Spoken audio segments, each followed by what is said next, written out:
रतनलाल जी की बहुत बड़ी साड़ियों की दुकान थी। वो बहुत ही विनम्र स्वभाव और सबका सहयोग करने वाले व्यक्ति थे। दुकान पर काम करने वाले सेल्समैन उनकी बहुत इज्जत करते थे। एक दिन सेल्समैन राजू ने उनसे कहा, सेठ जी, क्या मैं थोड़ी देर के लिए घर जा सकता हूँ?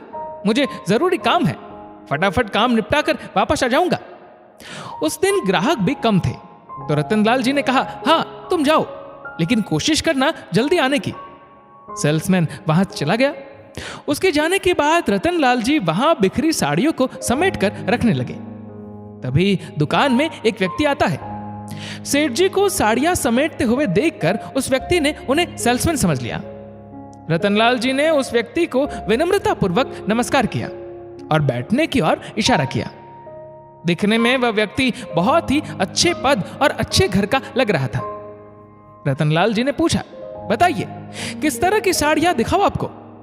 मुझे एक बेहद खूबसूरत साड़ी दिखाइए, मेरी पत्नी को हमारी शादी की सालगिरह पर गिफ्ट करनी है, उस व्यक्ति ने कहा। रतनलाल जी उसे साड़ियां दिखाने लगे, लेकिन उस व्यक्ति को कोई पसंद नहीं आई। फिर उसने कहा, क्या इतनी बड़ी दुकान में कोई ऐसी साड़ी नहीं है जो देखते ही पसंद आ जाए? क्या बेकार सी साड़ियां दिखाकर खुद का और मेरा समय बर्बाद कर रहे हो? रतनलाल जी ने कहा, हाँ बहुत साड़ियां हैं, लेकिन थोड़ा रेट बढ़ जाएगा। उस व्यक्ति ने कहा, हाँ हाँ आप दिखाइए। कुछ देर बाद उस व्यक्ति को 5,000 रुपए की साड़ी अपनी पत्नी के लिए पसंद आई और उसने इसे पैक करने के लिए कहा। लेकिन पैक होने के बाद उसके रेट पूछने पर रतनलाल जी ने कहा, यह साड़ी 6,000 की है, लेकिन डिस्काउंट के साथ आपको 5,000 में पड़ जाएगी। साड़ी के दाम सुनकर वह व्यक्ति चौंक गया और कहा, इतनी महंगी साड़ी नहीं चाहिए, आपको पहले मुझे रेट बता देनी चाहिए थी। तभी सेठ जी ने विनम्रतापूर्वक कहा, आपको कोई भी साड़ी पसंद नहीं आई और दिखाने से पहले मैंने कहा भी था कि रेंज बढ़ती जाएगी। तो वह व्यक्ति गुस्से में आग बबूला होकर चिल्लाने लगा, पहले तुम अपने सेठ को बुलाकर लाओ। मैं जानता हूं कि उनकी अनुपस्थिति में तुम जैसे सेल्समैन अपना कमीशन मारने के चक्कर में भी रहते हैं। ईमानदारी नाम की तो कोई चीज ही नहीं बची है दुनिया में। तभी वहां पर सेल्समैन भी आ गया और उसने भी उन दोनों की बात सुन ली। सेल्समैन ने कहा, सर इतनी देर आप जिससे बात कर रहे हैं वही हमारे सेठ जी है। ये इतनी विनम्रता से आपसे बात कर रहे हैं और आप उनके ऊपर चिल्लाए जा रहे हैं। सेल्समैन की बात सुनकर वह व्यक्ति जैंप गया, फिर खुद पर संयम रखते हुए कहने लगा, देखिए ये साड़ी मुझे बहुत पसंद है और मैं पहली बार आपकी दुकान पर आया हूं। मेरे बार बार आपको सेल्समैन बुलाने और गुस्सा करने पर भी आप बहुत विनम्रता से मुझसे पेश आए, उसके लिए बहुत बहुत धन्यवाद। लेकिन मैं इस साड़ी के सिर्फ आपको 4,000 रुपए दे सकता हूं, उससे ज्यादा नहीं। रतनलाल जी ने कहा, नहीं सर, इतने में नहीं आ पाएगी। लेकिन वह व्यक्ति जिद करने लगा और 4,000 रुपए उनके हाथ में देकर निकल गया। उन्होंने उसे रुकने के लिए कहा, लेकिन वह तेज कदमों से बाहर चला गया।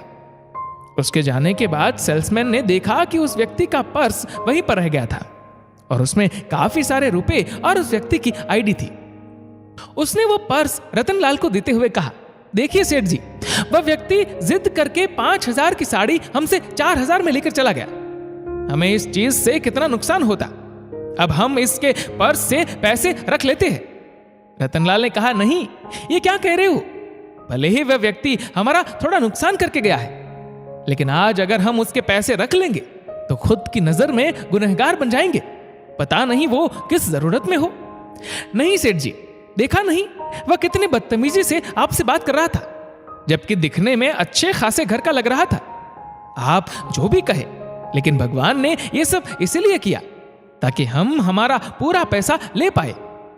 रतनलाल ने कहा, नहीं, तुम उसकी आईडी से नंबर लेकर उसे बुलाओ। हम अपने नुकसान का खामियाजा अपनी ईमानदारी को खोकर पूरा करेंगे क्या? पैसे कमाए जा सकते हैं, लेकिन अगर ईमानदारी खो जाती है तो वह दोबारा से वापस नहीं आ सकती।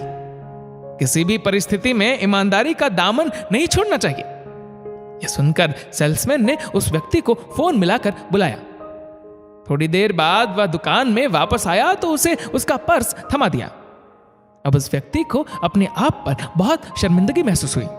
पर्स से 1,000 रुपए निकाल कर कहने लगा, ये लीजिए आपके पूरे पैसे, और मैं आपसे माफी मांगता हूं। आज के समय में भी कितने ईमानदार लोग हैं। अगर आपकी जगह कोई और होता तो शायद पैसे देखकर उसके मन में लालच आ जाता, और क्या पता वह मुझे बताता भी नहीं। लेकिन शायद भगवान भी चाहता था कि मैं किसी का दिल दुखाकर अपनी पत्नी को उसके खास मौके पर तोहफा न दूं। उसके जाने के बाद रतनलाल ने सेल्समैन से कहा, देखा तुमने, मैंने कहा था ना कि अगर हम ईमानदारी का दामन थामे रहते हैं तो भगवान भी हमारा नुकसान नहीं होने देता। सेल्समैन ने कहा, आपने सही कहा, ईमानदार व्यक्ति का साथ भगवान भी हमेशा देते हैं। एक पल के लिए उस व्यक्ति का व्यवहार देखकर मुझे गुस्सा आ गया था। मैंने सोचा कि सही हुआ अगर वह अपना पर्स भूल गया है तो, लेकिन मैं ये भूल गया था कि मुझे भी आगे चलकर इसकी सजा जरूर मिलेगी। आपने मुझे गलत करने से बचा लिया। अब तक मैं आपके विनम्र स्वभाव का कायल था, लेकिन अब से आपकी ईमानदारी का भी कायल हो गया हूं। दोस्तों, हमारी जिंदगी में कभी ना कभी ऐसा हो जाता है जब सामने वाला व्यक्ति अपने मन मुताबिक कार्य करने के चक्कर में हमारा नुकसान कर जाता है। लेकिन किसी भी परिस्थिति में हमें खुद पर संयम रखना जरूरी है, क्योंकि अगर हम सही है तो भगवान किसी ना किसी रूप में हमारा साथ जरूर देते हैं। आपकी इस बारे में क्या राय है, कमेंट करके जरूर बताएगा, और साथ ही हमारे फेसबुक पेज को फॉलो करना ना भूलें। धन्यवाद।